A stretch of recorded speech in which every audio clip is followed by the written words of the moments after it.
Want to speak real English from your first lesson? Sign up for your free lifetime account at EnglishClass101.com. Hi everybody, my name is Alicia. In this lesson, I'm going to talk about reflexive pronouns. Let's get started. Okay, first let's explain, what is a reflexive pronoun? So, reflexive pronouns are pronouns used when the subject and the object of a verb are the same person or the same thing. So you probably already know some reflexive pronouns. Let's take a look at this list of pronouns. So first, we have our subject pronouns. These are the words that we use when these people or objects are the subject of our sentence. So we have I, you, we, they, he, she, and it. These subject words all have matching reflexive pronouns. So we use these in a couple of different situations, but today I want to focus on using these words as pairs when the verb in the sentence is being done by this person and affects this person. So let's take a look at the pairs and then we'll look at some example sentences. So first, when our subject is I, the reflexive pronoun is myself. When the subject is you, we have two pronouns we can choose from, actually. When we have the singular you, meaning you, just one person, we use yourself. If we're talking about you as more than one person, we use yourselves as the reflexive pronoun. We'll see an example of this later. Next, when our subject pronoun is we, the reflexive pronoun is ourselves, ourselves. Next, we have they, and the reflexive pronoun is themselves. Next, we have he, a reflexive pronoun, himself, she, herself, and it, itself. So all of these pronouns are maybe commonly used words, and we use them in other situations too. But for today's lesson, we're going to practice using them together around the same verb. I want to make one point very, very quickly before we move on to these example sentences, though. That's about this point in red. One very common use of reflexive pronouns that I'm not going to talk about in depth today is this use. We can also use reflexive pronouns for emphasis reasons. So in this situation, when we use these pronouns for emphasis purposes, we typically follow the original, the subject here, in this case I, in the first example, directly with the relative pronoun. So this example sentence is, I myself disagree with that opinion. I myself disagree with that opinion. So this is an example of a sentence pattern that's used to really emphasize that it's just me. I am the only person that disagrees with that opinion. So this is used for emphasis. Let's look at one more example of this use, and then we'll move on to the focus of today's lesson. The manager herself will attend the meeting.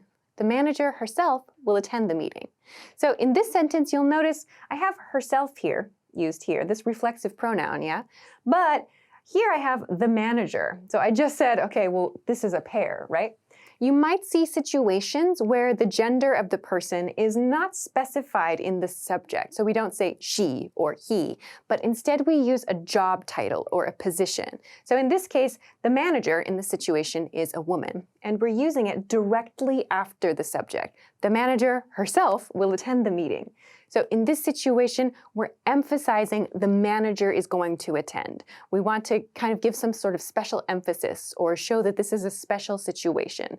So you may see these pronouns used in this way, but this is not the focus for today's lesson. I want to focus now on using these as pairs around a verb. So let's take a look at how we use these two words together.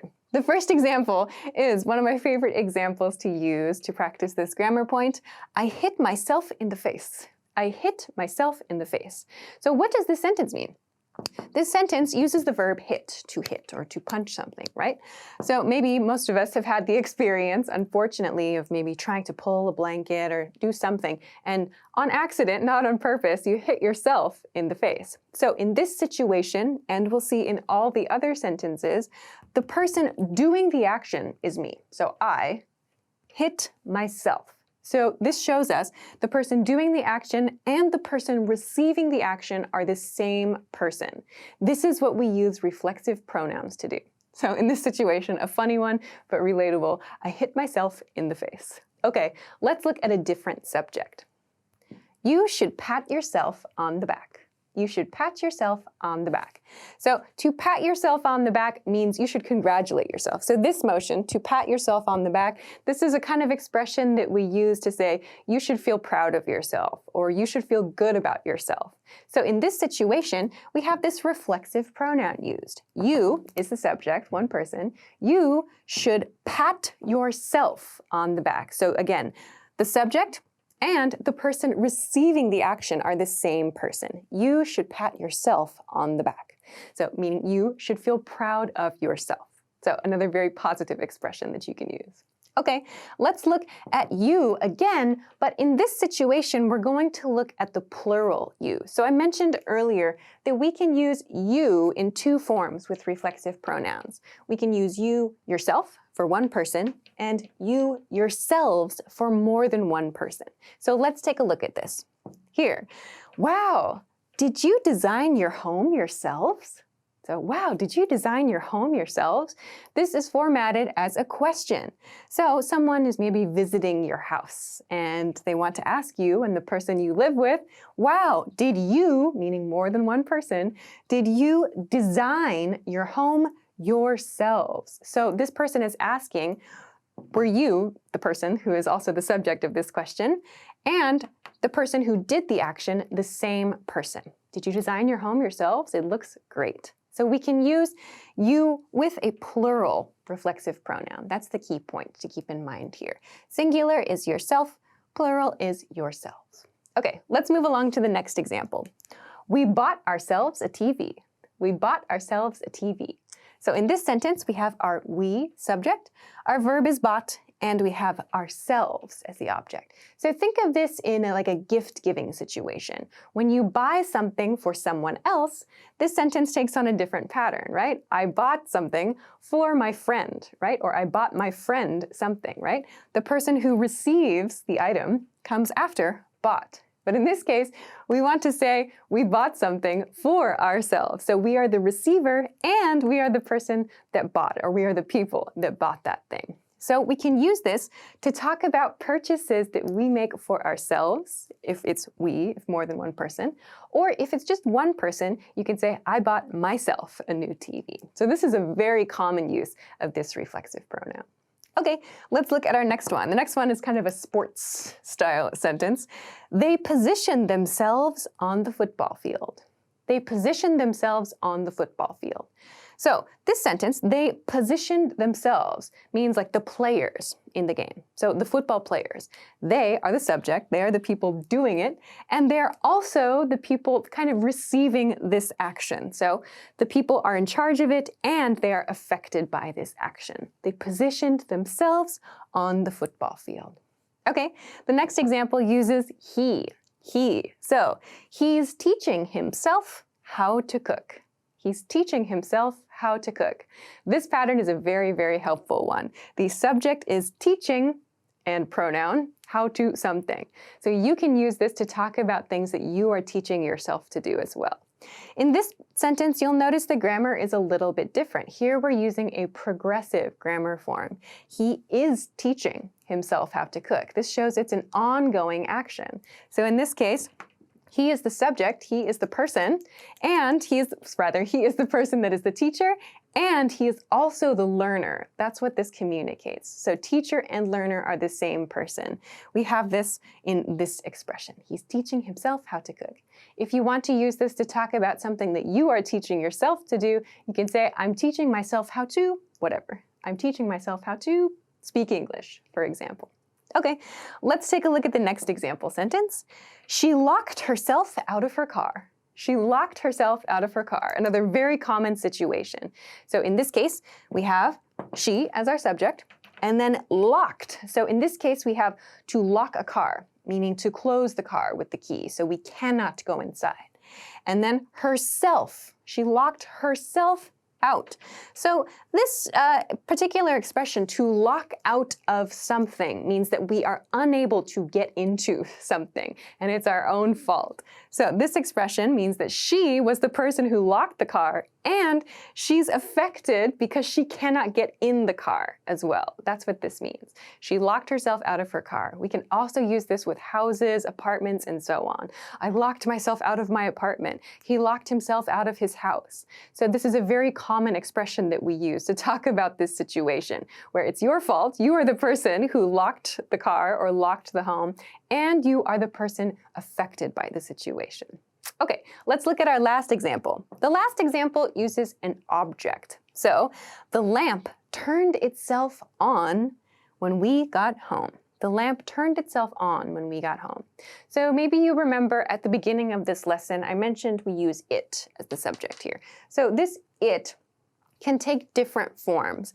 We can also replace it with the specific object here. So in this case, the lamp is it. So it's not a he or a she, it's an object. So we can replace it with an object in this case and still follow the it itself reflexive pronoun rule. So in this case, the lamp turned itself on when we got home. So again, in this situation, the lamp is the actor here, and the lamp turned itself on. So this is something that we use. This kind of pattern is something we use for home electronics, like the computer turned itself on, or my phone turned itself on.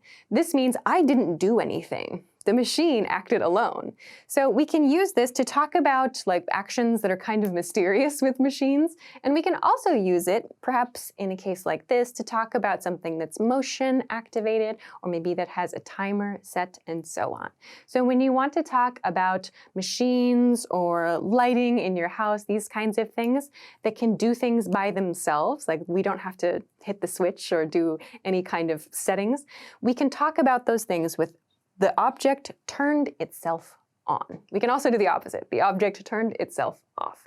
But the key here is that we're using it turned itself. So again, that reflexive pronoun is used to show that these two things, the subject and the object, are affected by the same verb, or they're acting together with the verb.